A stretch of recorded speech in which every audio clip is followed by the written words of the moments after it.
हम लोग कृष्ण भावनामृत एक अनुपम उपहार पुस्तक से पढ़ रहे हैं। अध्याय 7 है और दूसरा दिन है। प्रभुपाद जी ने यहाँ पे बात को हम लोग सब प्रभुपाद जी की बातें पढ़ रहे थे कि लोग निर्विशेषवादी लोग ब्रह्म साक्षात्कार के पीछे पड़ते हैं और वो कहते हैं जगत मिथ्या है। लेकिन गड़बड़ क्या है, उस मिथ्या जगत में परोपकार के कार्य करते हैं। ये बहुत बड़ी दोगला कहेंगे सर, डबल स्टैंडर्ड, दोगलापन है। एक तरफ कहते हैं कि मिथ्या है और दूसरी तरफ कहते हैं इसमें परोपकार के कार्य कर रहे हैं। तो मतलब क्या हुआ? तो वैष्णव दर्शन क्या है, इस पर प्रभुपाद व्याख्या करेंगे। कृष्ण भावनामृत का दर्शन यह मानता है कि संसार मिथ्या नहीं है अपितु अस्थाई, अर्थात यह नहीं कि कैमरा है ही नहीं।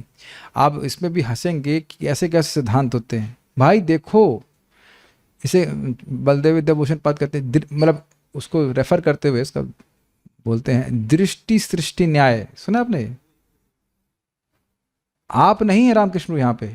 जब मेरी दृष्टि पड़ती है तब आपकी सृष्टि हो जा रही है। It's quite interesting. व्हाट, समझ रहे हैं? ऐसे ऐसे सिद्धांत चल जा रहे हैं। ये भागवत में भी एक जगह लिखा है कि भगवान की कृपा, भागवत में है, मैं पढ़ा हूँ, चतुर्चरितामृत में कई श्लोक लिखा हुआ है कि देखो एक समर्थ ब्राह्मण भगवान की कृपा से जो कुछ बोलेगा उसको लोग मानने लग जाएंगे। दृष्टि सृष्टि, आप लोग यहाँ पे नहीं है, पता है? जब मैं देख रहा हूं तो आप लोग सृष्टि हो रही है। तो अब बात यह है कि जब तुम नहीं देख रहे थे तब भी तो जगत है। मान लो मैं शरीर में नहीं रहूंगा तो क्या आप लोग का सत्ता खत्म हो जाएगी? या पूरा जगत भी समाप्त हो जाएगा, ऐसा सारे इंसान समाप्त हो ही जाए मान लो, तब भी जगत की सत्ता बनी रहेगी? सामान्य व्यक्ति समझ सकता है, फिर भी इस प्रकार की बात करते रहते। मिथ्या, जैसे आप भाई देखो, समझने का प्रयास कीजिए इसको। स्वप्न की वस्तुएं कब दिखती हैं? ऑब्वियसली स्वप्न में होते हैं स्वप्न में होते हैं।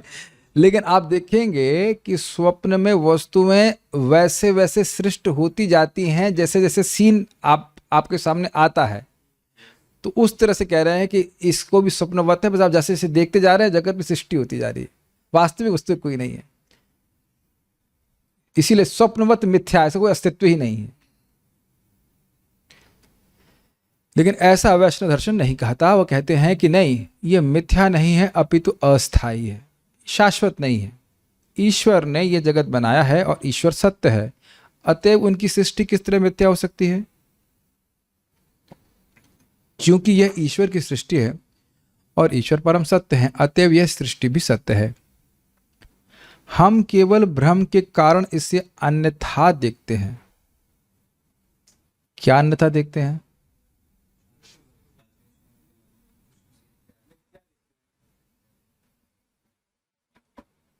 मुझे देखिए, एक लाइन नहीं समझने में आ रही सबको।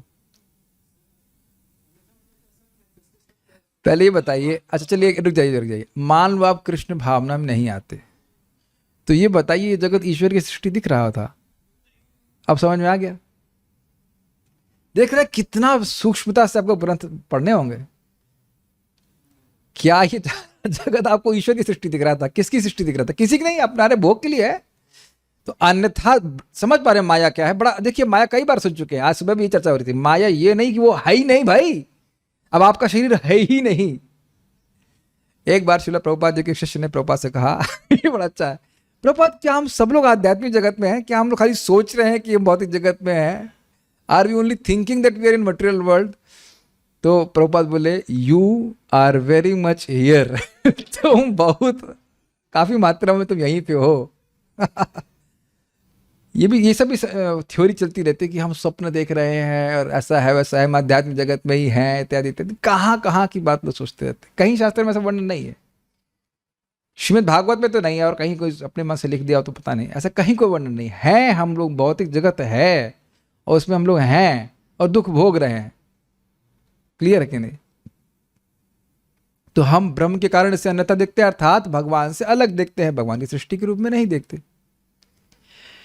कई बार इस उदाहरण को दिया गया है, मैं फिर उदाहरण दे रहा हूं। अगर आप लोग एक सिंपल सी बात सोचिए, कैमरा यहां पे रखा है, सब लोग देख रहे हैं, क्या आप लोग सब मानते हैं कि आपका है?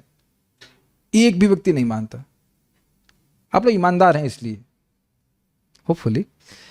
ऐसा नहीं कि मान लो मैं पानी पीने चला गया और कहा चलो भाई पार कर दो इसको, महंगा कैमरा पार कर दो, उसकी मूंगफली खरीदेंगे, चाय पियेंगे, ऐसा तो कुछ नहीं है ना।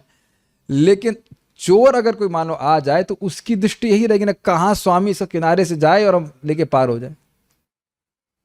उसके सोच लेने से वस्तु उसकी थोड़ी ना हो जाएगी। बहुत स्पष्ट है, फाइन। जगत एक तत्व है लेकिन है अस्थायी तत्व। एक बात मैं बोलूंगा, आप में से शायद ही कोई व्यक्ति इसे स्वीकार कर पाएगा, और मैं भी नहीं।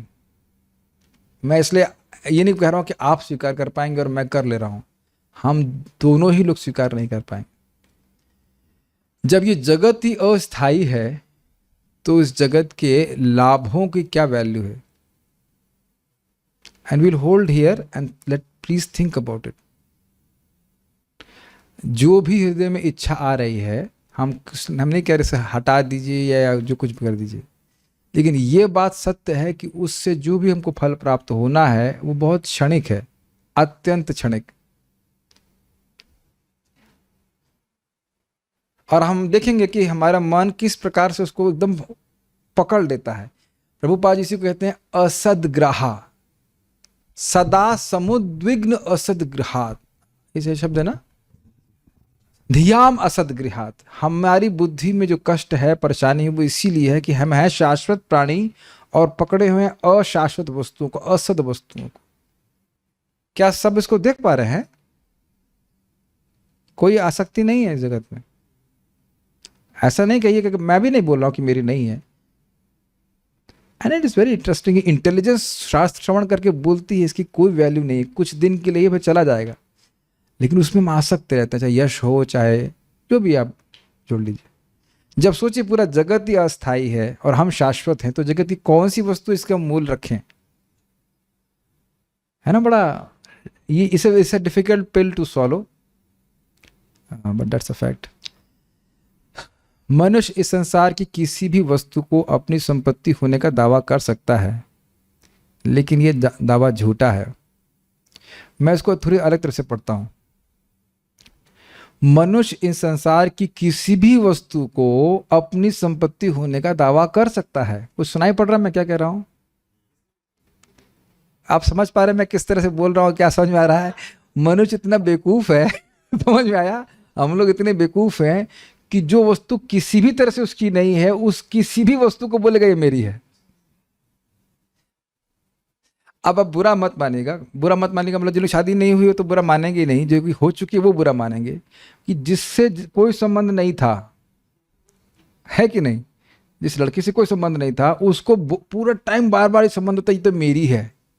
और जिस लड़के से कोई संबंध नहीं था उसको भी मानने लगता है, वो लड़की मान लगती है मेरा है। क्या ये बात नहीं होती है? बताइए। उसी प्रकार से फिर उसके बाद संतान आने लग जाती है, तो संतान में वो कौन जीव है, वो पिछले जन्म का शत्रु है, मित्र है, क्या है, उदासीन है, ये कौन जानता है? ये तो नहीं करते। और कितनी प्रकार आसक्ति बनी रहती है, और जिन भगवान से वास्तविक संबंध है उधर हम ध्यान नहीं दे रहे।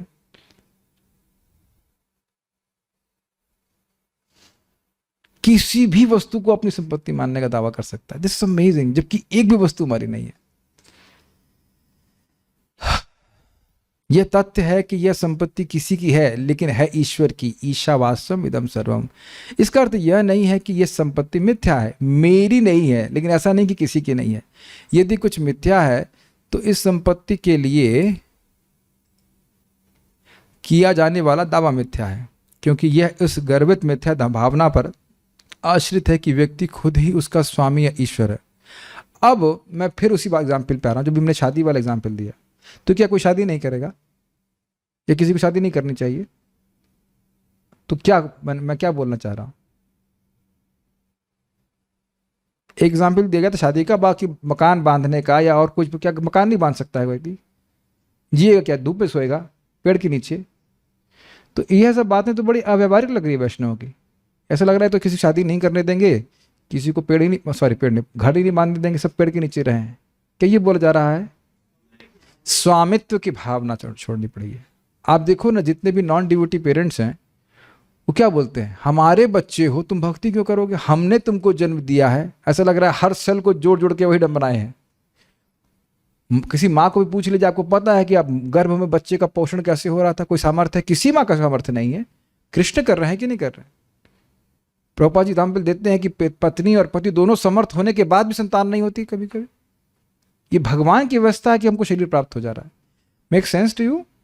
इस स्वामित्व की भावना को त्यागनी है। घर हमने बनाया, अच्छी बात है, तो घर में आप भगवान को रखिए, मंदिर बनाइए, और प्रमुख स्थान सब कुछ कृष्ण का है, इसलिए उनको छोटे कोने में नहीं रखना चाहिए, है कि नहीं? हमेशा व्यक्ति को मानना चाहे, चाहे वो घर परिवार का व्यक्ति हो, चाहे कुछ भी हो, वह सब कुछ भगवान कृष्ण का। ये ब्रह्मा जी बोलते हैं कि जब तक वह व्यक्ति कृष्ण का नहीं हो जाता है तो उसका घर जो है वो कारागृह है। लेकिन अगर वही घर जे दीने गृहे भजन न देखी, गृहित गृहित वैकुंठ गोलोक, गृहित गोलोक भाया। जिस दिन घर में भजन देखता हो, उसका एक आशा यह भी है कि लगता है ऐसी स्थिति में घर में रोज भजन ना होता हो, लेकिन अगर मान लीजिए घर में भजन हो रहा है, रोज गीता भागवत पढ़ रहा है, और ये प्रभुपाद जी के शब्द हैं, आप लोग खुश होंगे सुन करके। भगवत गीता में 13वें अध्याय में प्रभुपाद बताते हैं कि यदि घर में जप होता है, भगवान का आरती होती है, गीता भागवत का डिस्कशन होता है, तो गृहस्थ आश्रम छोड़ने की जरूरत नहीं है। That will be very pleasing to many people, is it not? ये आप अपने मन से हम कोई प्रमोशन के लिए नहीं बोल रहे हैं, सही में प्रभुपाद इस प्रकार की बात बोल रहे हैं। कभी कभी राहत भी देनी चाहिए, है कि नहीं? लेकिन प्राय कठिनाई ये है कि ऐसी घर में लोग करते नहीं है ये चीज। तो ये चीज है, हर व्यक्ति पहले किसी वस्तु का स्वामी बनना चाहता है, फिर मंत्री, तब अध्यक्ष, और अंत में ईश्वर, सुप्रीम ईश्वर। जब और सब कुछ विफल हो जाता है तो जीव ईश्वर बनना चाहता है। क्यों बनना चाहता है? याद आ रहा है क्यों? Let's see, this is very good thing which we learn. क्यों भगवान बनना चाहता है? जब सब जगह वह विफल हो जाता है तो भगवान क्यों बनना चाहता है? किसी को याद आ रहा है? यस, यहाँ जगत में कोई भी ना कोई व्यक्ति किसी से श्रेष्ठ है, ईश्वर से कोई श्रेष्ठ नहीं, तो ईश्वर ही बन जाता हूं, मुझसे कोई श्रेष्ठ बन ही नहीं पाएगा। कितना विपरीत है ना वैष्णव सिद्धांत से। हम दासों के दास बनना चाहते हैं, वो बॉसों के बॉस बनना चाहते हैं। कितना अमेजिंग है ना। डाइपोल के अलग अलग पोल्स हैं दोनों के, साउथ में नॉर्थ पोल्स अपार्ट। हाँ, प्रवृत्ति तो सबसे महान बनने की होती है, लेकिन यह तथ्य अपनी जगह रहता है कि ईश्वर महानतम है और उनकी तुलना में जीव अत्यंत सूक्ष्म है। ना तो सूक्ष्मतम मिथ्या है, ना महानतम मिथ्या है। वाह! लेकिन जब सूक्ष्म यह सोचता है कि वह महान है तो यह मिथ्या है। क्या स्टेटमेंट है प्रभुपाद जी। ये मैं समझ रहा हूं कि आज तक जिंदगी में आप में कभी ये स्टेटमेंट ध्यान नहीं दिया होगा, including my self. Prabhupada ji के छोटे बुक्स आर लाइक वेल्थ। अब इसका अर्थ क्या है? देखिए, सूक्ष्मतम मतलब जीव, तो ऐसा नहीं है कि जीव मिथ्या है। इसका मतलब क्या है? देखिए, मिथ्या वस्तु मतलब आपको अभी ऐसा जैसा है वह नहीं, आगे खत्म हो जाएगी, यही तो अर्थ है ना, कुछ समय के लिए खत्म हो जाएगी। तो जीव ऐसा कोई समय नहीं था कि ना हो, और ऐसा कोई समय नहीं है कि वो नहीं रहेगा। क्या श्लोक है? नात्वे वाहम जातुनासम नत्वम नेमे जनाधिपः न चैव न भविष्यामा सर्वे वयमतः परम। ऐसा कोई समय नहीं था अर्जुन कि तुम नहीं थे और मैं नहीं था और ये राजा नहीं रहेंगे। उसी प्रकार से अब कई बार गीता में इस बात को बोला गया है कि भगवान के वो ममे वांशो जीवलोक के जीव भूता सनातन, फाइन, यानी कि जीव की सत्ता हमेशा रहती है। इससे मायावाद का खंडन हुआ कि नहीं कि जीव जो है पहले वो ब्रह्म था, उसे कट फट करके वो जीव बन गया, फिर जीव बन के फिर ब्रह्म में मिल जाएगा। तो अगर कह दिया जाए कि जीव ब्रह्म में मिल जाएगा तो जीव का अस्तित्व तो नष्ट हो गया ना, तो यह तो गीता के अनुसार नहीं है। तो इसलिए सूक्ष्मतम मिथ्या नहीं है, क्लियर। महानतम भी मिथ्या नहीं है। ये क्या अर्थ है? देखिए, वो बोलते हैं कि ब्रह्म से ही, ब्रह्म जब सतोगुण का संग करता है तो भगवान की सृष्टि होती है, निराकार से साकार आ जाता है, ऐसा वो बोलते हैं। तो इसका मतलब है कि भगवान का जो साकार रूप है वह भी कुछ समय के लिए, उसके बाद समाप्त हो जाएगा। यह बात भी गलत है। भगवान का रूप शाश्वत होता है। ईश्वर परम कृष्णा सच्चिदानंद विग्रह अनादिरादिर गोविंदा सर्व कारण कारणम, क्लियर है। तो यह कंसेप्शन भी है कि भगवान कुछ समय के लिए है, भगवान का रूप कुछ समय के लिए दिख रहा है और नहीं रहेगा, यह भी गलत है। तो मिथ्या क्या है कि जब जीव ये सोचता है कि वह महान है, यह मिथ्या है। फाइन। हम वैदिक साहित्य से जानते हैं कि ब्रह्म या आत्मा अणोरणीयान स्म, अणु से भी छोटा आत्मा, एवं महतो महीनसान, महानतम से भी अधिक महान है।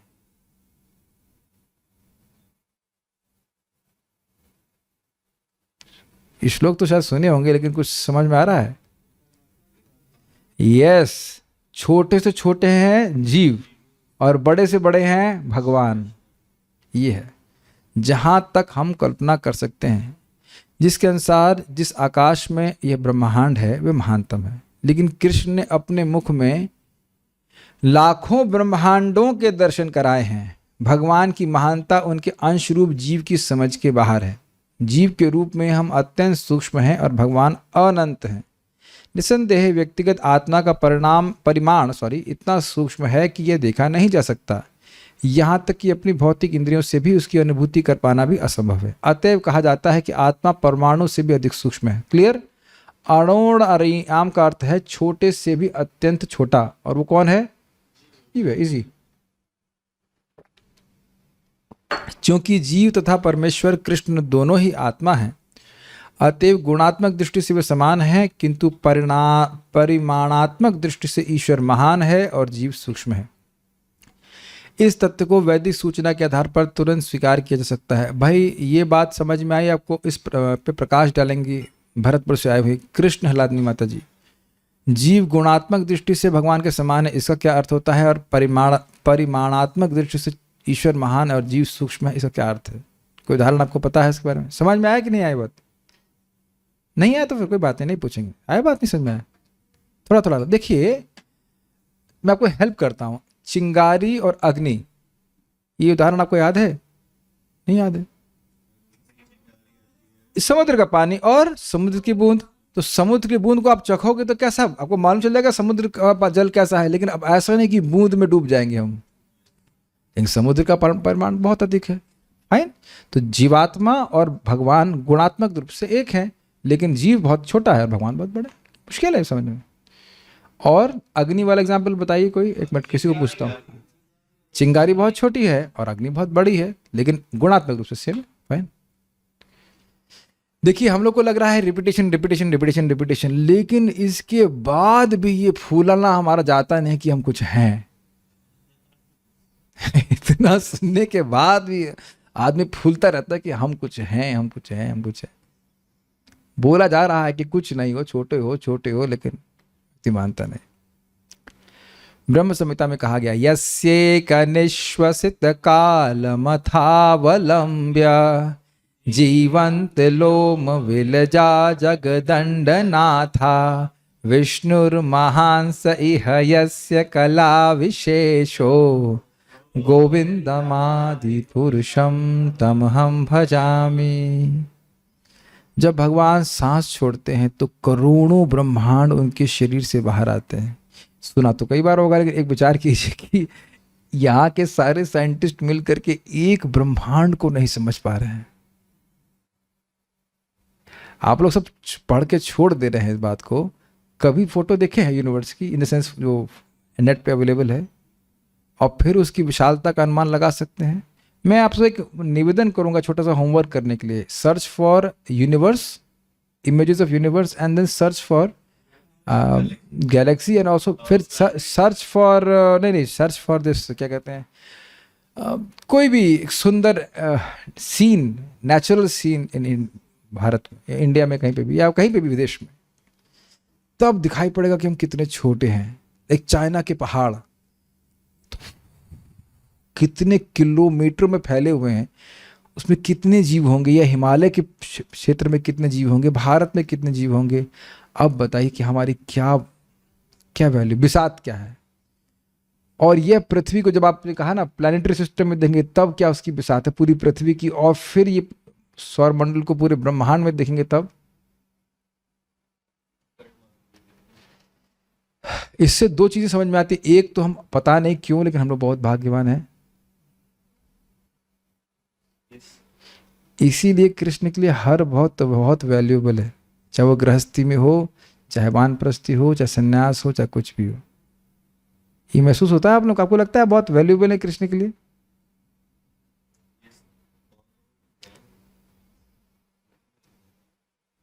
आप ये मानते हैं कि अगर कोई भी बहुत बड़ा व्यक्ति आपको बहुत वैल्यू दे तो आप बहुत आकर्षित होंगे, और कितनी भी कठिन परिस्थिति उसको हम नहीं छोड़ेंगे। लाइक यस बोल रहे हैं, बाकी हम ऐसा देखते हैं। यहाँ पे भी देखिए किसी के बढ़िया बढ़िया जॉब लगा रहता है तो थोड़ा बहुत मतलब कठिनाई भी आती है, तो सहन वहन करके व्यक्ति उसको निभा लेता है। तो ये भगवान महाविष्णु जिनके अंश हैं, वो भगवान कृष्ण कहते हैं कि जो व्यक्ति भक्ति के पथ को स्वीकार करता है वो मुझे बहुत प्रिय है। कहाँ कहते हैं बताए किसी को? भगवत गीता कौन सा अध्याय? 19 की 20? किसी को पढ़ तो रहा नहीं गीता। अब जब आप पढ़ाएंगे सुबह की क्लास में तभी हम पढ़ने वाले हैं। 12वें अध्याय का 20वां श्लोक आप लोग नहीं जाने हैं? ये तू धर्मामृतमिदम यथोक्तम पर्युपासते। कितना इनडाइजेस्टिबल है ना ये बात। करोड़ों करोड़ ब्रह्मांड जिनसे निकल के आते हैं और जो महाविष्णु इनके अंश हैं, वो कृष्ण हमसे प्रेम का बर्ताव चाहते, प्रेम का आदान प्रदान करना चाहते। It's very difficult to accept that. अच्छा, मैं ऐसा नहीं कह रहा हूं कि आप लोग समझ नहीं पा रहे और मैं सब समझ गया हूं। ये आप लोगों को सुनाई नहीं पड़ना चाहिए, क्योंकि मैं ऐसा नहीं बोल रहा हूं। अभी भी स्वीकार करने में कठिनाई है कि कृष्ण ही हमारे प्रेम को संतुष्ट कर सकते हैं। Is a very strong tendency कि कृष्ण इंपॉर्टेंट है, कि उसमें मना कर रहा हूं क्या कृष्ण इंपॉर्टेंट है? कृष्ण ही एकमात्र इंपॉर्टेंट व्यक्ति हैं, ये रियलाइजेशन आने में समय लगता है। Is it getting too abstract और योर अंडरस्टैंडिंग है कि नहीं? अभी भी होप्स है। आज मैं से बहुत विचार कर रहा था, वो जो श्लोक है ना भागवत का, निराश आशा ही परम दुखम निराशा ही परम सुखम। सुना है आपने? पिंगला नाम की एक वेश्या थी, उसने बोले थे पहले तुम समझ ही नहीं पाए थे कई साल तक उसका मतलब क्या है। आप में से कोई जानता है इसको? कुछ प्रकाश डाल सकता है? इससे पहले हम आगे जाए। जगत में आशा रहेगी। क्या आशा रहेगी? कुछ मटेरियल एडजस्टमेंट हम या कोई इंद्रिय तृप्ति करके हम सुखी हो जाएंगे, और यही हमारे दुखों का मूल है। और निराशा ही परम सुखम मतलब पैसिमिस्टिक व्यक्ति, इस जगत में हमारे लिए कुछ नहीं है, कृष्ण की ओर व्यक्ति उन्मुख हो जाए। अगर आप मान लीजिए एक डीएम है, इसके कौन से मेला होता है, कुंभ मेला के, आप रियली केयर करेंगे कौन आ रहा है कौन जा रहा है? हजारों लाखों लोग आते जाते हैं प्रतिदिन। आप बताइए, हम अगर बड़ी पोस्ट पे होते हैं तो हम अच्छे अच्छे लोगों को ध्यान नहीं देते, अरे तो आएगा जाएगा। बट कृष्ण कितने अद्भुत हैं, जिनका अंश से करोड़ों करोड़ों ब्रह्मांड बाहर निकल रहे हैं, वो कृष्ण हमारा भोग स्वीकार करने के लिए इच्छुक हैं। I am telling you this is very nice. Just like मैंने एग्जाम्पल देता हूँ। आज हमारे रघुपति प्रभु हमसे बड़ा प्रेम करते हैं, माता जी भी करते हैं। तो उन्होंने हमने कहा कि माता जी आपने तुरई की सब्जी बड़ी अच्छी बनाई थी, वो फिर से बनवा के भेजी। तो आज वो गुरु पूजा में बना के लेकर के आए, हमको डिब्बे में प्रसाद ला के दिए। अब मैंने समझ रहे मैं क्यों बोल रहा हूँ? Because they love me when I said कि भाई आप ये मुझे अच्छा लगता है, ये ला के दीजिए, तो बड़े उत्साह से ला के दिए। Does it make sense? उसी प्रकार से भगवान, जो हमको भगवान तो नहीं, हम तो तुच्छ हैं, लेकिन हम बोल रहे प्रेम होने के कारण वो बनाते हैं। ये कहीं देखते नहीं आप लोग जगत में, किसी से प्रेम होता है तो वस्तु उसको अच्छी लगती है वो देते हैं। सेम चीज कृष्ण मांग रहे हैं, पत्रम पुष्पम फलम तोयम। और इतने लिबरल हैं, जो सब्जी बना दोगे वो खा लूंगा, लेकिन होना चाहिए पत्रम पुष्पम से, है कि नहीं? करेला दोगे करेला खा लेंगे, साग बनाओगे साग खा लेंगे, कैसे भी। लेकिन कृष्णा इष्ट नहीं, ये मेरे शब्द नहीं है, प्रभुपाद जी समझाते हैं इस तरह से कि अगर किसी से प्रेम करते हो तो उसको वो वस्तु खिलाओगे जो उसको अच्छी लगती है। Simple, is it not? तो कितना बड़ा भाग्य है हमारा अगर हम भोजन बना के भगवान खिलाते हैं। मैं सब बातों को लिंक कर रहा हूं इस बात से कि भगवान इतने महान होते हुए भी हमसे प्रेम का आदान प्रदान चाहते हैं। और जब वे श्वास भीतर लेते हैं तो वे सब अदृश्य हो जाते हैं। इस तरह केवल उनके श्वास लेने से ही करोड़ों ब्रह्मांड बनते हैं तथा लय होते रहते हैं। यदि हकीकत यह है तो फिर जीव किस तरह किसी वस्तु पर अपना स्वामित्व जता सकते हैं? भाई स्वामी तो तब हो तो तुमने क्या बनाया है? भगवान फूंक फूंक के बना रहे हैं कि नहीं? तुम क्या फूंक रहे हो बताओ? अगर कहा जाए तो क्या सामर्थ्य है हमारे पास? कहाँ के स्वामी हो जाएंगे? और आप इतने आश्चर्य की बात देखिए, यद्यपि हमारा कुछ नहीं है और सबके स्वामी कृष्ण हैं, फिर भी कह रहे मुझे दो। ये भगवान की नम्रता नहीं है? एक भी वस्तु हमारी नहीं है। जल जो पत्ता है वो भी तो अपने हम शरीर से नहीं प्रकट कर रहे हैं। अगर मान लो कर भी रहे हो तो भी शरीर भी हमारा नहीं है, शरीर भी हमारा नहीं है। Everything belongs to Krishna. Is so magnanimous, इतने दयालु है कि हम स्वीकार करते हैं। जीव की स्थिति तब तक कुछ सुरक्षित कही जा सकती है जब तक वह झूठे तौर पर अपने को भगवान या स्वामी घोषित नहीं करता, क्योंकि इसकी वास्तविक स्थिति है। अपने आप को भगवान होने का दावा करना भी एक फैशन बन चुका है और मूर्ख लोग ऐसे दावों को मानते हैं, लेकिन वैदिक ग्रंथों से हम समझ सकते हैं कि भगवान इतने सस्ते नहीं है। मैंने बताया था ना आपको 15 दिन में भगवत रियलाइजेशन। बोरा पहनने से हमको एक बोला गया कि आप बोरा पहनिए हमारे संग, बोरा पहन के साधना कीजिए तो आपको भगवान दिख जाएंगे। मैंने कहा उससे पहले आप ये बताइए भगवान है कौन, आप किसी को दिखाओगे? इट सीम्स सो सिंपल ना। आप लोग को लगता हो कि बस सिंपल है कि आपको पता है कि भगवान कौन है और दिखते कैसे हैं।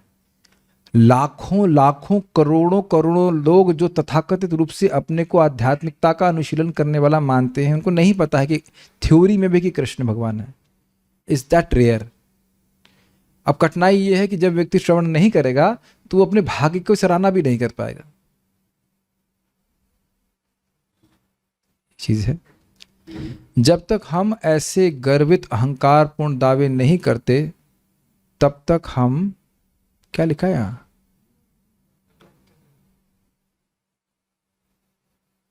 Can you see the depth of this treatment? केवल कृष्ण की शरणागति को स्वीकार करना ही मुक्ति का मार्ग है। इसके अलावा कुछ भी स्वीकार करते हैं वो हमारी स्वरूपगत स्थिति से अलग होगा। मेरी बातें इजी है। Anything we accept ourself as apart from being servant of the lord is binding, बस ये कहा जाए। अगर अपने आप को कृष्ण के सेवक के अलावा कुछ भी पहचान हम पकड़ रहे हैं तो बंधन में डालेगी। उस पहचान के अनुसार कार्य करेंगे और कार्य करेंगे तो बंधन पड़ना है। और आप एक विचार कीजिए, ये बड़ी अमेजिंग कंसेप्ट है। हम लोग अभी अविद्या से निवृत्त नहीं हुए हैं, नहीं हुए कि नहीं? अभी भी मान रहे हैं कि मैं स्त्री हूं, पुरुष हूं, इत्यादि इत्यादि। लेकिन ये मान लें कि मैं कृष्ण का दास हूं और कृष्ण की सेवा में लग जाएं तो मुक्त हो जाएंगे। Is it bewildering? ये बात शायद समझ नहीं पा रहे होंगे आप लोग। क्या आप भी मुक्त हो गए कि हम पुरुष हैं, इस भावना से मुक्त हो गए? माता जी लोग मुक्त हो गए कि हम माता जी हैं। लेकिन ये स्वीकार कर ले सिद्धांतिक रूप से कि मैं कृष्ण का दास हूं और कृष्ण की सेवा करने लग जाए तो मुक्त हो जाएगा। इसे कहते हैं जीवन मुक्ति। I don't know if it is getting it. वास्तव में मुक्ति की खोज करने की कोई आवश्यकता नहीं है, लेकिन जब तक मनुष्य यह सोचता है कि मैं ये शरीर हूं तब तक वह मुक्त नहीं है। मुक्ति का अर्थ है यह भली भांति जानना कि मनुष्य का आत्मा शरीर से सर्वथा भिन्न है। अतः सुखदेव गोस्वामी ने कहा, प्रायश्चित्तम विमर्शनम, ज्ञान का विकास करो, वही तुम्हें राहत प्रदान करेगा। हमारा ज्ञान तब पूर्ण होता है जब हम जान लेते हैं कि हम आध्यात्मिक स्फुलिंग के अत्यंत सूक्ष्म कण हैं और ईश्वर परम महान आध्यात्मिक सत्ता है और हमारी समस्त आवश्यकताओं को पूरा करने वाले हैं। एको बहुनाम यो विदधाति कामान। अपने को अत्यंत सूक्ष्म कण ईश्वर का अंश जानते हुए हम ये समझ सकते हैं कि हमारा कर्तव्य ईश्वर की सेवा करना है। Got the point? सारा कुछ बात मैंने बोला। यद्यपि हम अभी तुरंत इस भावना से मुक्त नहीं हो पा रहे हैं कि मैं ये शरीर हूं, सिद्धांत में हमने सुन लिया, लेकिन यह स्वीकार करने में क्या कठिनाई है कि कृष्ण ही है जो हमारी सारी आवश्यकताओं को पूर्ण कर रहे हैं। अब एक बात सोचिए, एक सिंपल सी बात है कि एक गृहिणी, हाउस वाइफ जो कहा जाए, उसको ये पता रहता है ना कि हमारी सारी आवश्यकता पति पूरा कर रहे हैं। Is it not? तो सहज रूप से गृहिणी पति की सेवा करेगी। I mean if she is trained properly. इसमें कुछ ऐसा कोई विशेष बात तो नहीं है। क्यों करेगी बताइए? सिंपल। Is it not? ये पति है, ये पालन कर रहे हैं, इनकी हम सेवा करेंगे और किसी सेवा करें? बताइए। अगर आप किसी को पूछेंगे तो कहेंगे बेवकूफ हो क्या तुम, मूर्ख हो क्या, पता नहीं। जब ये पति हैं, ये स्वामी हैं, ये सारा कुछ दे रहे हैं, तो हम किसी और की सेवा करेंगे क्या? ये बात प्रपात कह रहे हैं कि नहीं? बहुत simple. Things are very simple. हम स्वीकार ना करें तो अलग बात है। एको बहुनाम यो विदधाति कामान। अकेले कृष्ण ही सभी जीवों की इच्छा पूरी कर रहे, तो हम कृष्ण की इच्छा क्यों ना पूरी करें, कृष्ण को सुखी क्यों ना करें? बताइए। फाइन। इसीलिए प्रपात एंड में कह रहे हैं हमारा कर्तव्य ईश्वर की सेवा करना है। ईश्वर समस्त सृष्टि के समस्त ब्रह्मांड के केंद्र हैं, वे ही भोक्ता हैं और हम उनके सेवक हैं। जब ये सिद्धांत स्पष्ट हो जाता है तो हम मुक्त हो जाते हैं। अब आज सुबह क्लास के बाद एक भक्त पूछ रहे थे कि प्रभु जी, मन में हम मानते तो हैं ये हम सेवक हैं भगवान के, लेकिन फिर मन में आता है कि इतना तो चलता है। समझो इसका अर्थ, इतना तो इतनी इंद्रिय तृप्ति तो चलती है, ऐसे कहना चाहिए। तो हमने कहा देखिए ये आपका चुनाव है, हम सबका चुनाव है कि अब हम बंधन में पड़ना चाहते हैं कि हम मुक्त होना चाहते हैं। यही बात आज सुबह की क्लास में चल रहा था। अविद्या क्या करती है पता है किसी को याद रहा आज में क्या बात किया? अविद्या क्या करती है? हमारे विजन परसेप्शन को नष्ट करती है और वास्तविक स्वरूप को बुलाती है। एक बात आप लोग अभी भी नहीं बोल रहे हैं, हम लोग जो है वो दिखता नहीं है और जो नहीं है वो मान लेते हैं। तो हम कृष्ण के सेवक हैं ये दिखाई पड़ रहा है, ये नहीं दिखाई पड़ रहा है। और कृष्ण की सेवा में कितना सुख है ये नहीं दिखाई पड़ता। मैं बोल ही रहा हूं कि सबको इस प्रकार से दिख भी रहा है। अब ये हाथ खड़ा करने की जरूरत नहीं है कि हमने भक्ति में आने के बाद भी इंद्रिय तृप्ति की है या कंटिन्यू कर रहे हैं।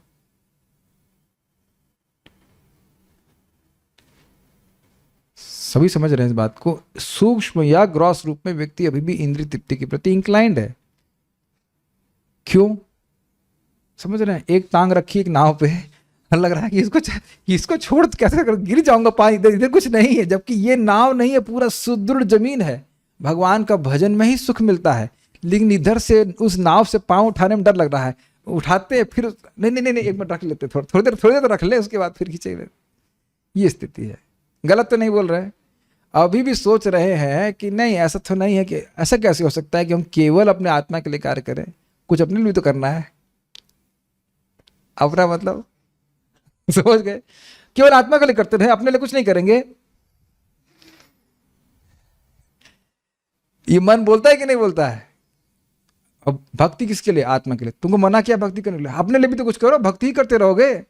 यही तो कहना का अर्थ हुआ ना कि केवल आत्मा के लिए करते रहोगे, अपने लिए भी कुछ करना है। अपन कौन? अपन कौन? आप लोग बोलते हैं राजस्थान में अपन कौन? अपन कौन? बॉडी। एक व्यक्ति हाथ खड़ा कर दे कि वो इस तरह से नहीं सोचता है। This is the reality, this is how it is.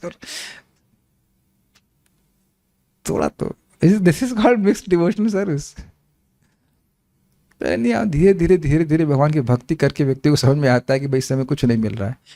इसमें कोई अपने को क्या कहते हैं निराश होने की जरूरत नहीं है। सभी लोग 100% नॉन डिवोटी से शुरू करते करते 80% non devotee, 50% non devotee, 60% non devotee, ऐसे करके। प्रभुपाद जी बोलते हैं as long as somebody has material desires to that extent is a non devotee. This is a non devotee to that extent. ऐसा नहीं कि डिवोटी है ही नहीं, लेकिन ऐसा कृष्णा आओ बेटा शुभजीत, तो आपको हम भगवान बनाते हैं 2 मिनट के लिए।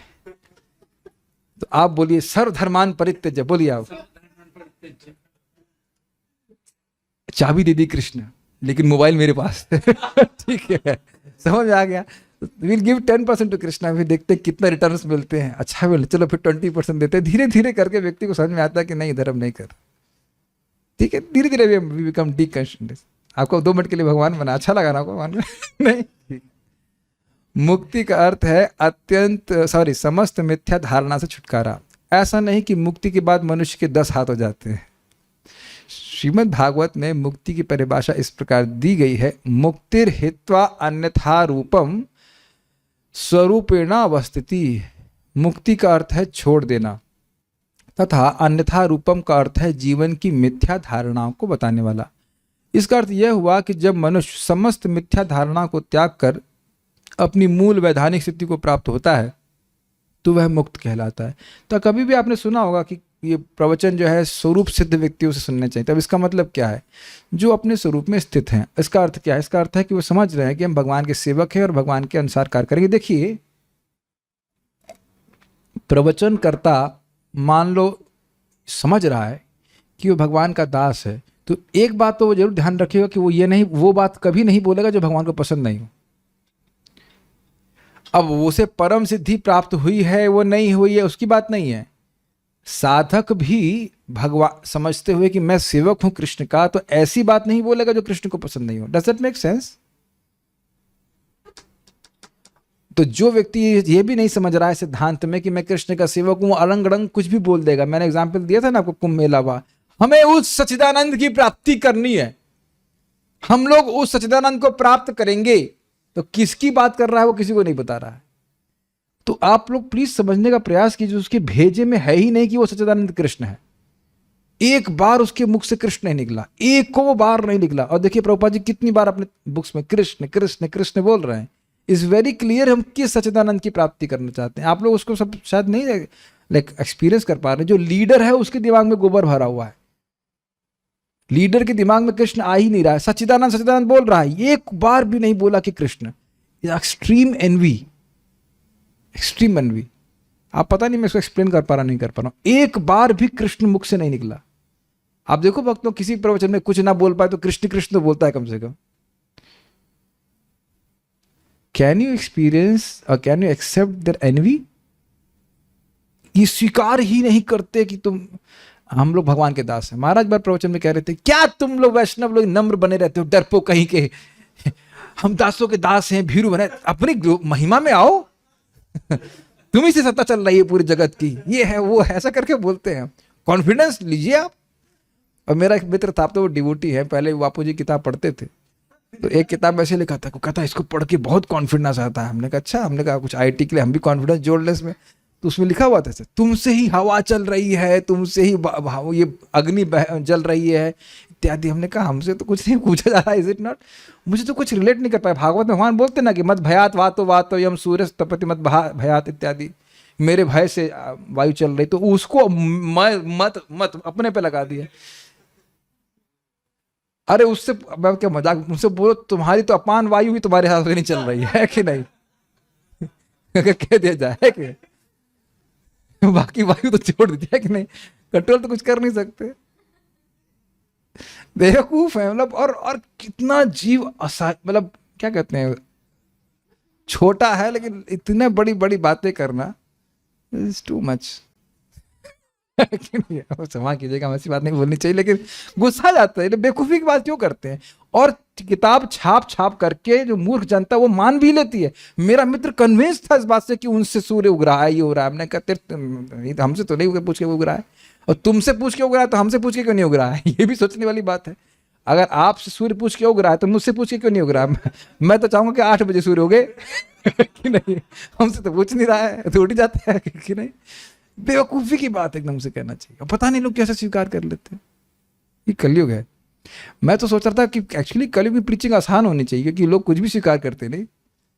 जब कुछ भी स्वीकार कर सकते तो सत्य स्वीकार करने में क्या दिक्कत? सत्य समझ में नहीं आता। ओके, श्रीमद् भागवत में भी यह है। इसीलिए आप लोग कई बार सुना होगा कि ये मुक्त हो जाता है, मुक्त हो जाता है, नाम उच्चारण करता है मुक्त हो जाता है। इसका अर्थ क्या है? इसका अर्थ है कि वो मुक्ति के पथ पे आ गया, तुरंत वैष्णव का संग हो गया, मुक्ति के पथ पे आ गया, धीरे धीरे वह क्रमशः मुक्त होता चला जाता है। श्रीमद् भागवत में भी ये कहा गया है कि ज्ञान प्राप्ति से मनुष्य तुरंत मुक्त हो जाता है। यह ज्ञान अत्यंत सरलता से प्राप्त किया जा सकता है, क्योंकि यह सरल है। ईश्वर महान है और मैं अत्यंत शूद्र हूँ। वे समस्त आवश्यकताओं की पूर्ति करने वाले परम स्वामी हैं और मैं उनका दास हूँ। भला इसको कौन चुनौती दे सकता है? It's very simple point. अब आप देखना, ये आपको सिंपल लगता है और मायावादी तो खोरा जाएंगे उसके ऊपर। हम दास क्यों बनेंगे, हम भगवान हैं, इत्यादि इत्यादि। यह है तथ्य है। इसीलिए हम तो मैंने पहले बोल चुका हूं इस बात को। हम देखे हैं किस प्रकार से अब देखने में तो मायावादी लग रहे थे, सन्यासी थे, और वो भागवतम क्लास चल रही है और दर्शन करने के लिए आते हैं तो देख रहे हैं वैसे भगवान को। मतलब मैं ही हूं ऑल्टर पे, अपने को क्या प्रणाम करना, एकदम आंखों से देखा। आपने भी देखा, कभी प्रणाम नहीं करते भगवान को, भगवान को भी प्रणाम नहीं करते मायावादी सन्यासी। नमो नारायण, आई एम नारायण।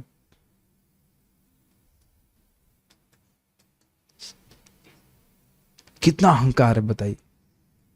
और अब देखिए, केवल यही स्वीकार करना है ना कि आप दास हो और बस झुकना है कृष्ण के आगे। देख रहे हैं मुक्ति कितनी इजी है। लेकिन शायद मैं समझता हूं उनको स्लिप डिस्क का प्रॉब्लम रहा होगा। लेकिन डिस्क जो है वो रीढ़ की नहीं दिमाग की हिल गई है, यही कहा जाएगा कि नहीं। Is it? आप कभी आपको बहुत इजी लगता है, हम लोग डिवोटी होने का प्रयास करें ना, इसलिए बहुत इजी लगता है। भगवान को प्रणाम करने में क्या कठिनाई है? कठिनाई अहंकार को त्यागने में। वो फिर इसलिए मुक्त हो नहीं पाएंगे, नहीं हो पाएंगे, नहीं हो पाएंगे मतलब नहीं हो पाएंगे। क्या श्लोक है वो? विमुक्त मानिनस क्या है वो? त्वयष्ट भावाद येरविंद वाक्ष यनेरविंदाक्ष विमुक्त मानिनस त्वयस्त भावाद अविशुद्ध बुद्धये आरूह्य कृच्छेन परम पतम ततः पतंती ना पतंती प्रपद गिराते से पतंती नादृत युष्मत पदांग्रह। बहुत बहुत तपस्या की है, लेकिन आपके भगवान आपके चरणों के अनादर करते। तो अष्ट भावात, उनका भाव अस्त हो गया, तो अस्त भावात, अस्त समझते सूर्य अस्त हो जाता है, ऐसे उनका आदर बुद्धि अस्त हो गई है। किसके प्रति? भगवान कृष्ण के चरण के प्रति। तो बहुत मेहनत करके मान लो मुक्त होते भी तो भी पतंती, नीचे गिर जाते हैं। भगवान की अवहेलना करके कोई व्यक्ति कोई सी सिद्धि को प्राप्त नहीं कर सकता। हमें यह मिथ्या भ्रम है कि हम ये हैं या वह हैं, और इससे अंततः हम इस मिथ्या विचार को प्राप्त होते हैं कि हम भगवान हैं। फिर भी हम यह नहीं सोच पाते कि हम किस तरह के भगवान हैं। जैसे भी मैंने एग्जाम्पल दिया ही था, किस तरह के भगवान हैं।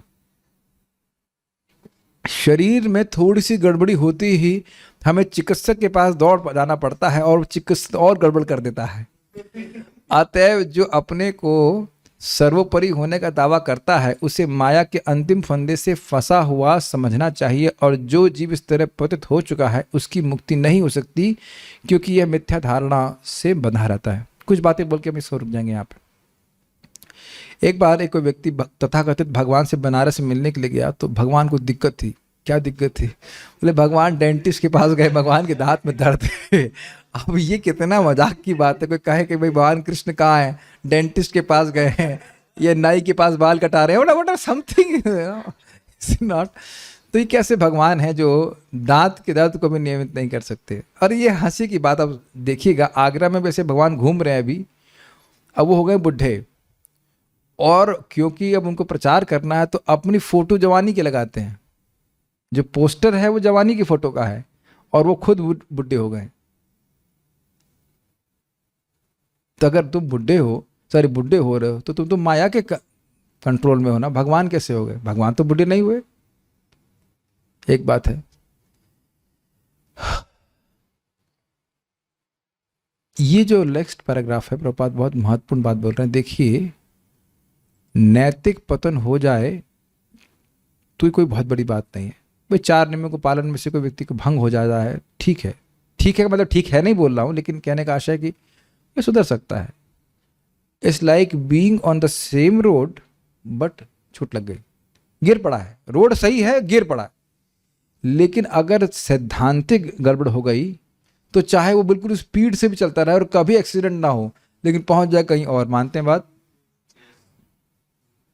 तो इसीलिए सिद्धांत की पुष्टि बहुत अच्छे से होनी चाहिए। सिद्धांत सुनने के बाद मन भगवान में लगता है एक, और यद्यपि मान लो किसी से गलती हो भी जाए, लेकिन वो रास्ता गलत नहीं चुनेगा। तो प्रभुपाद जी बहुत इस मामले में स्ट्रिक्ट थे। अगर कोई सिद्धांत में गड़बड़ कर रहा था तो प्रभुपाद बहुत उसको डांट लगाते थे। एक बार कुछ लोगों ने प्रभुपाद को भगवान बनाना शुरू कर दिया। प्रभुपाद भारत में थे और विदेश में अल्लाह हो गया, प्रभुपाद कृष्ण है, तो प्रभुपाद उनको उस कौन से बहिष्कृत कर दिए थे। ऐसे लोग नहीं चाहिए। लेकिन जो बाकी कुछ किसी भक्त से गलती हो जाती है, कोई व्यक्ति गांजा तक पीने लग गया था, तो भी प्रभुपाद उनको माफ करके भक्ति में इनको लाने का मौका देते। अब इसका अर्थ ये नहीं कल से लोग गांजा पीने लग जाएंगे। हम बोल रहे हैं कि एक बात बोली जा रही है कि फिलॉसफी का डिवीजन नहीं होना चाहिए, नहीं तो वह कभी व्यक्ति मुक्त नहीं हो सकता। यहाँ पे स्पष्ट लिखा हुआ है। एक बात हम बोल गए, कोई अच्छी सी कहानी सुनाते हैं जो गौरांग प्रभु बता रहे थे, उसको बताएंगे इस संबंध में। कहने देखो भाई, ये मायावादी लोगों के पास आप जाएंगे तो उन लोगों का मैनेजमेंट बहुत अच्छा होता है। आप किसी इनकी संस्था में जाएंगे, काफ़ी अच्छे से लोग सब कुछ मैनेज करते हैं। तो कह रहे एक बार ऐसा हुआ, एक व्यक्ति को चोट लग गई, एक्सीडेंट हो गया, तो वो अस्पताल में गया। तो अस्पताल में वो डॉक्टर बोले जो क्या रिसेप्शन में गया, तो रिसेप्शन वाले ने बोला क्या प्रॉब्लम है? कह रहा मेरे थोड़ी चोट लग गई है। तो एक चाटा जोर से मारा उसने। तो सोच रहा था चाटा क्यों मारा, नहीं हाँ नाम लिख दिया उसका। फिर उसके बाद आगे गया तो जिस बेड पे वो लेटा वो बेड हमसे टूट गया। वंडर कर ये कहाँ गया मैं। तो फिर उसका डॉक्टर आए, उन्हें दवा लगा दी, धीरे धीरे ठीक होने लग गया। दूसरा व्यक्ति सेम सिचुएशन में एक अस्पताल में गया, जहां उसका बड़ा प्रेम से स्वागत हुआ। आप आए, अरे साहब बहुत अच्छा है, कहाँ चोट लगी है आपको? अरे अरे अरे बड़ी चोट लगी, चलिए हम आपको इलाज कराते लेके गए। बहुत सुंदर नर्स भी आई, डॉक्टर भी आए, आप बड़े खुशी हुए, एसी चल गया फर्स्ट क्लास, और सारी व्यवस्था बना के चली गई। लेकिन जो इंजेक्शन दिया गया वो जहर था। तो बता रहे थे, बड़ा मजेदार तरह से बताते कि इस्कॉन में बहुत सी अव्यवस्था है, वो है, मतलब वो बनी ही रहेगी भगवान के अरेंजमेंट से। कुछ ना कुछ गड़बड़, मतलब ठीक से नहीं हो पा रहा है मैनेजमेंट, कुछ चलता रहेगा। लेकिन बहुत सारे पंगे बोल सकते हैं, लेकिन दो चीजें बिल्कुल ठीक हैं। एक, हरे कृष्ण मंत्र, इसमें कोई संदेह नहीं कि हरे कृष्ण मंत्र में कुछ कोई एक हमको अक्षर भी ऊपर नीचे करना है। हरे कृष्णा कृष्णा कृष्णा हरे हरे, हरे राम राम राम हरे हरे। दूसरा, श्रीमद् भागवत में गड़बड़ है, ये अभी कोई प्रॉब्लम नहीं है, ऐसी कोई समस्या नहीं है। तो श्रीमद् भागवतम, सिद्धांत और हरे कृष्ण मंत्र, इसको पकड़ के चलेंगे तो ये दवा जाती रहेगी, तो हम ठीक हो जाएंगे। बाकी व्यवस्था तो चलती रहेगी। आप समझ लोगे मैंने क्यों बोला। जो व्यक्ति ये मान रहा है कि मैं भगवान हूं, वो सारी साधना करने के बाद भी गिरेगा। भले बात तो साधना ही सही नहीं करेगा, गड़बड़ साधना करेगा। और जो व्यक्ति मान लिया कृष्ण भगवान हैं और उसके अनुरूप साधना करता है भगवान के दासत्व को प्राप्त करने के लिए, तो वो भगवान उसकी मदद करेंगे। जब भगवान मदद करेंगे तो सारी कठिनाइयों के बाद भी मुक्त हो जाएगा। I stop here, any questions are there? मायावादी लोग क्या होता है, मोस्टली ये लोग तमोगुण अर्थात पेड़ बन जाते हैं। मायावादी लोगों को मरने के बाद क्या होता है बता तो दिया। जीव भगवान की भक्ति करके भगवान के धाम जाता है, तो फिर जन्म मृत्यु के चक्र में बार बार क्यों फंसता है? Wow, this is a very good question. जीव भगवान की भक्ति करके भगवान के धाम जाता है, तो फिर जन्म मृत्यु के चक्र में बार बार क्यों फंसता है? It's a very innocent question. अरे भाई, भगवान की भक्ति करके जब भगवान के धाम चला जाता है फिर नहीं फंसता है, अभी तक नहीं गए हैं इसलिए फंसे हुए हैं। कोई बात नहीं, every question is a good question in some sense.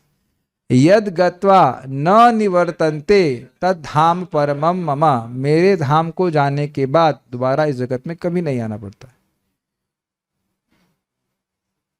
नैतिक और सिद्धांतिक में क्या गड़बड़ है? देखिए, नैतिक मतलब भाई 4 नियम का पालन करेंगे, बड़ा हो सकता है कोई भक्त शराब पीने लग जाए, लेकिन दारू भी पिया, मान लो 2-4 पैक चढ़ा दिया, पूछो भगवान कौन है? गिरीश है। ठीक है, तुम कौन हो? मैं उनका दास हूं लेकिन सेवा नहीं कर रहा हूं। ये हो सकता है कि शराब पिए, लेकिन उसको आप शराबी की अवस्था में बोलेंगे भगवान कौन है, तो मुख से यही निकलेगा कृष्ण भगवान है। लेकिन सिद्धांतिक गड़बड़ क्या है, पूरा जागृत अवस्था में है और पूछे भगवान कौन है, हम भगवान है, तुम भगवान हो, नमो नारायण, खत्म कहानी। तो ये सिद्धांतिक गड़बड़ है। ठीक है, और कुछ प्रश्न है? जो कृष्ण कॉन्शियसनेस नहीं है वो अपने आप से इस दुनिया में मायावादी बन जाएंगे। It is a slippery floor, मायावादी बनना डिफॉल्ट है कलयुग में। काइंड ऑफ भक्ति नहीं कर रहे हैं तो यही प्रचार चल रहा है ना कि सभी भगवान है। आपने सुना होगा, ये प्राय यही प्रचार होता है कि तुम जिसको मान लो वही भगवान है। ये मायावादी है, क्योंकि वो कहते हैं एक निराकार ब्रह्म है जिससे सारे देवी देवता भगवान सब आए हुए हैं, तो किसी को मान लो, ऐसे कोई दिक्कत, वहीं पहुंच जाओगे। ये नहीं बताते कहाँ पहुंच जाएंगे, लेकिन वहीं पहुंच जाओगे। ये बात तो यही बात मायावादी। और कुछ क्या है? Okay, will stop here. Srila Prabhupada की जय। निताई गौर प्रेमानंदे।